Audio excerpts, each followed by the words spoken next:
ಮುಂದಿನ ಸುದ್ದಿಗೆ ಹೋಗೋಣ. ಪಕ್ಕದ ರಾಜ್ಯ ತಮಿಳುನಾಡಿಂದು. ತಮಿಳುನಾಡಿನಲ್ಲಿ ಫೇಮಸ್ ಇರುವಷ್ಟೇ ಬಹುಶಃ ಕರ್ನಾಟಕದಲ್ಲೂ ಫೇಮಸ್ಸು. ಮಾಜಿ IPS ಅಧಿಕಾರಿ ಅಣ್ಣಾಮಲೈ VRS ತಗೊಂಡು ರಾಜಕಾರಣಕ್ಕೆ ಹೋದರು. VRS ತಗೊಂಡು ಒಂದು NGO ಮಾಡಿದ್ರು, ಅದರ ಮೂಲಕ ರಾಜಕಾರಣಕ್ಕೆ ಹೋದರು. BJP ರಾಜ್ಯಾಧ್ಯಕ್ಷರಾದರು.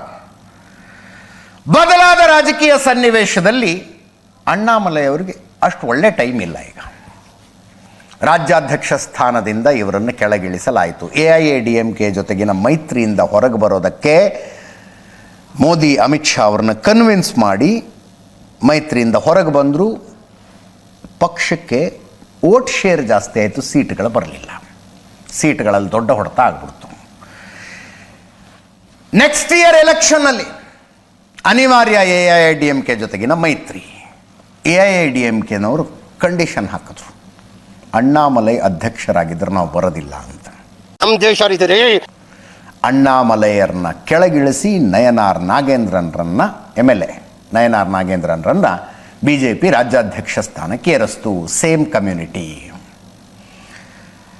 ಪಳನಿಸ್ವಾಮಿ AIADMK ನೇತೃತ್ವ ವಹಿಸಿರೋ ಪಳನಿಸ್ವಾಮಿ ಅವ್ರಿಗೂ ಅಣ್ಣಾಮಲೈ ಅವ್ರಿಗೂ ಆಗಿ ಬರ್ತಿಲ್ಲ. ಒಂಥರ ಸೈಡ್ ಲೈನ್ ಆಗಿದ್ದಾರೆ. Politically not so good days for him. ಒಂದು ಪತ್ರಿಕಾಗೋಷ್ಠಿಯಲ್ಲಿ ಮಾತಾಡ್ತಾ ಇರುವಾಗ ಪತ್ರಕರ್ತರು ಕೇಳಿದ ಪ್ರಶ್ನೆಗೆ ಅವರು ಕೊಟ್ಟ ಉತ್ತರ ಏನೇನೋ ಸ್ಪೆಕ್ಯುಲೇಷನ್ಸ್ ಹುಟ್ಟಾಕ್ತಾ ಇದೆ.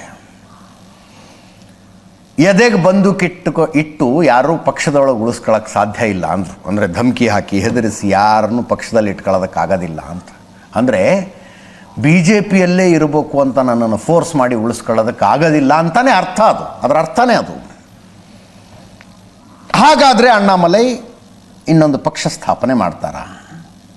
ಈಗಾಗಲೇ ಆ ಸಿನಿಮಾ ಆ್ಯಕ್ಟರ್ ವಿಜಯ್ ಹೊಸ ಪಕ್ಷ ಸ್ಥಾಪನೆ ಮಾಡಿ ಅದು ಭರ್ಜರಿ ಪ್ರಚಾರ ನಡೀತಾ ಇದೆ. He is the most popular CM candidate. ಅಣ್ಣಾಮಲೈನೂ ಆ ದಾರಿಯಲ್ಲಿ ಹೋಗ್ತಾರಾ?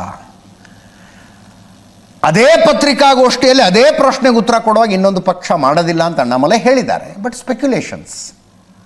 ಪಕ್ಷದಲ್ಲಿ ಎದೆಗೆ ಬಂದೂಕಿಟ್ಟು ಉಳಿಸ್ಕೊಳ್ಳೋಕ್ಕಾಗೋದಿಲ್ಲ ಅಂತ ಹೇಳಿದ ಮೇಲೆ ಅಣ್ಣಾಮಲೈ ನಾ ಬೇಕಿದ್ರೆ ಕೃಷಿ ಮಾಡ್ಕೊಂಡಿರ್ತೀನಿ ಅಂತಾರೆ. ಹೊಲ ತೋಟ ನೋಡ್ಕೊಂಡಿರ್ತೀನಿ ಅಂತ ಹೇಳ್ತಾರೆ. ಬಟ್ ಅಣ್ಣಾಮಲೈ ಅವರ ಅಸಮಾಧಾನ ಎಷ್ಟರ ಮಟ್ಟಿಗಿದೆ ಅಂತ ಜನರಿಗೆ ಸ್ಪಷ್ಟನೆ ಸಿಕ್ಕಂಗಾಯ್ತು ಅಂತ.